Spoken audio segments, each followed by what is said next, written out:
আমরা রোগীদেরকে সাধারণ হাসপাতালে ভর্তি রাখি, তারা কি এখনো কি ওই পর্যায়ে রোগী কিনা যে তাদের হাসপাতালে থাকতে হবে? আচ্ছা, এই ব্যাপার বলে আমরা মন্ত্রণালয় 4 সদস্যের একটা বিশেষজ্ঞ টিম গঠন করে দিয়েছিলেন, যে কমিটিতে ছিল ঢাকা মেডিকেলের চক্ষু বিভাগের প্রধান, সিএমএইচের চক্ষু বিভাগের প্রধান, বিএমইউ এর চক্ষু বিভাগের প্রধান, ইসলামিয়ার রেটিনা বিভাগের প্রধান। এই 4 জনের নিয়ে একটা কমিটি গঠন করা হয় তাদেরকে ইভ্যালুয়েট করার জন্য তাদের চিকিৎসা ব্যবস্থা। তাদের ওই বোর্ডের 30 জন তারা ফেস করেছে, বাকি 24 জন যারা ভর্তি ছিল তারা ওই সময় অ্যাটেন্ড করেনি আর কি। যাই হোক, ওই 30 জনের ভিতর বোর্ডের সাজেশন অনুযায়ী কারো ভর্তি থাকার প্রয়োজন নয়, কারো পরবর্তীতে দেখানোর জন্য ফলো আপে থাকতে তারা সাজেস্ট করেছে। ডাক্তারদের একটা তদন্ত কমিটি হয়েছে 3 তারিখ। হ্যাঁ, ওই 3 তারিখে আপনি ওখানে গিয়েছিলেন? হ্যাঁ আমি গিয়েছিলাম। আপনি গিয়েছিলেন, আপনি ওনাদের সিদ্ধান্ত কি মেনেছেন? যে সিদ্ধান্ত না, ওনা কোনো কথাই বলে না, আমার কথা বলে না। ওখান থেকে ঢাকা মেডিকেলের প্রধান আসছে, বলছে 3 জন আসছে, তারা একজনে আমাকে দেখছে, দেখার পরে তার সাথে আমার যে কথা হয়েছে আমার চোখ দিকে সে বলছে, কয় বাবা ঈদের পরে তোমাদের ব্যবস্থা করা হবে। শুধু একটা কথা বইলা কয় তোমরা এখন যাই বেডে যাই রেস্ট নাও, ওষুধ বড়ি খাইতে থাকো, এই কথা সে বইলে গেছে, তার মুখের কথা। পরের দিন সকালবেলা, পরের দিন মনে করেন যে সে কী করে, ওই দিনই বিকালবেলা কি করছে, এই যে ভারপ্রাপ্ত ডিরেক্টর কাউরে কোনো দেখা নাই শোনা নাই, তারে সবাই মনে করেন যে সে রিলিজের করতেছে, সবাই রিলিজের করছে। তার স্যারের জিজ্ঞাসা করে, স্যার আপনারা যে লোক আনছেন সেই লোকের সাথে যে আমাদের সাথে যে কথা বলাইবেন, আমাদের যে কি আমাদের বোর্ড বসানোর কথা, আমরা ইমার্জেন্সি সেবাটা চালু করতে পারছি। ভর্তি পেশেন্টের সেবা এইখান থেকে যেভাবে ইমার্জেন্সি বেসিসে তাদের সেবা দেওয়া হচ্ছে, নর্মাল সেবাটা এখনও চালু হয়নি। ইমার্জেন্সি সার্জারি চলছে। এই মুহূর্তে সাধারণ রোগী আছে 5 জন, আর ওরা কি পরিমাণ, ওই সময় 54 জন ছিল, কিন্তু এখন কয়েকজন আছে ওরা খাবার নিচে 5 জনের, কিন্তু ভিতরে কি পরিমাণ আছে, কতজন আছে আমরা বুঝতে পারছি না অ্যাকচুয়াল ঘটনা, কিন্তু 5 জনের খাবার তাদেরকে সকালে দেওয়া হয়েছে। আর এমনি ইমার্জেন্সিতে ভর্তি আছে 22 জন ছিল, আজকে আমরা 3 জনকে রিলিজ করেছি, 19 জন আছে, এর ভিতর 9 জনের অপারেশন চলছে, ইমার্জেন্সি অপারেশন।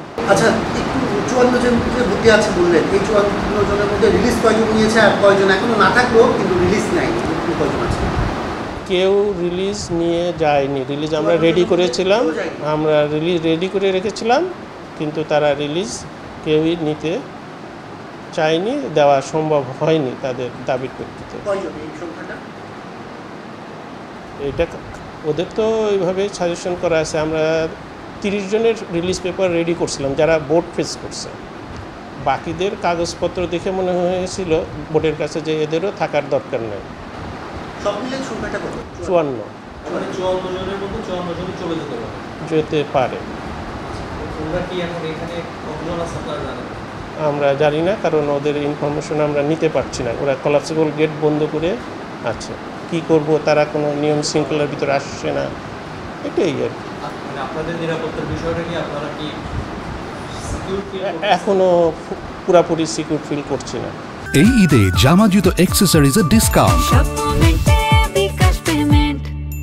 আজকে আমি 18 জুলাই থেকে আজ পর্যন্ত ভুগতেছি, আমি 11টা মাস হয়ে যাইতেছে, 10-11 মাস আমি এই কষ্ট নিয়ে যন্ত্রণা। আমার এই বুকের ভিতরে, চেস্টের ভিতরে 2 থেকে 220 স্পিন্টারের বেশি আছে, তাহলে আমার যন্ত্রণা হইতেছে না আমার বডির ভিতরে? আমি কি এইখানে কি সুখে বসে আছি? আমার একটা বাচ্চা আছে 4 বছরের, আমার ওয়াইফ আছে, আমার ওয়াইফ অসুস্থ, তারাই খাই কি আমি এখানে হসপিটালে পড়ে থাকার মতন আমার পরিস্থিতি? কারণ কি, যখন আমার এই চোখে পেন দেয় আমি বুঝি না যে আমার মা না বাবা, আমার কী আছে আমি জানি না, তখন আমার চিৎকার পারতে হয়, আমার কাঁদতে হয় নীরবে।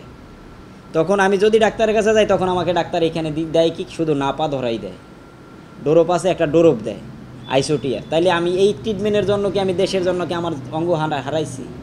আমি এই চোখটা দেখতে পাই না, আমার এই চোখটা হালকা দেখি 12%, তাই এ দিয়ে আমি চলতে হয়। তাইলে যদি মনে করেন আমরা কিসের জন্য বিষ পান করতে গেলাম, রুগী কীভাবে ছুটিতে যায়, তারা তাদের 10 মাস ধরে যদি হসপিটালে পড়ে থাকে, তারা তাদের মা বাবার সাথে দেখা করার কোনো ইখতিয়ার রাখে না? অবশ্যই রাখে। হ্যাঁ, তাহলে এখান থেকে তাহলে আপনি যখন রিলিজ নিয়ে নেবেন, ছাড়পত্র নিয়ে নেবেন, যখন আপনার আবার প্রয়োজন হবে তখন আপনি ডাক্তার দেখা দিতে পারবেন। প্রয়োজন তো ভাই, এরা যারা আছে সব ক্রিটিক্যাল পেশেন্ট। আপনি দেখবেন কারো একটা চোখই হয়ে গেছে তার। আমি সেটা বুঝে দিই, যদি ক্রিটিক্যাল পেশেন্ট হয় তাহলে সে হাসপাতাল কিভাবে ছাড়ে? হাসপাতাল থেকে তারা যাবে না, তারা ওই দিন তো মনে করেন যে মারামারি গ্যাঞ্জামের কারণে তাদের যাইতে হয়েছে। আমাদের সর্বশেষ দাবি, আমাদের সুচিকিৎসা লাগবে। বোর্ড বসাবে, বাংলাদেশে যেমন 4 জনের কথা তারা বলছে, 4 জনই না, বাংলাদেশে অনেকগুলো হসপিটাল আছে, ভালো ভালো প্রাইভেট হসপিটাল আছে। যেমন বাংলাদেশে অনেক হসপিটাল আছে যেমন প্রাইভেট, তারপরেও আমাদের গভর্নমেন্ট হসপিটাল আছে অনেক কয়েকটা। যেমন সিএমএস থেকে, ঢাকা মেডিকেল থেকে আনছে, যেমন ইয়ের থেকে, ইস্পানি থেকে আনছে, ওই রকমের 3টা থেকে যেমন আনছে, সে তারা মনে করেন যে এরকমের 8টা 10টা থেকে আনবে, আনার পরে এখানে বোর্ড বসাইবে। ওই বোর্ড যেই সিদ্ধান্ত নেবে আমাদের সেইভাবে চিকিৎসা দিতে হইবে।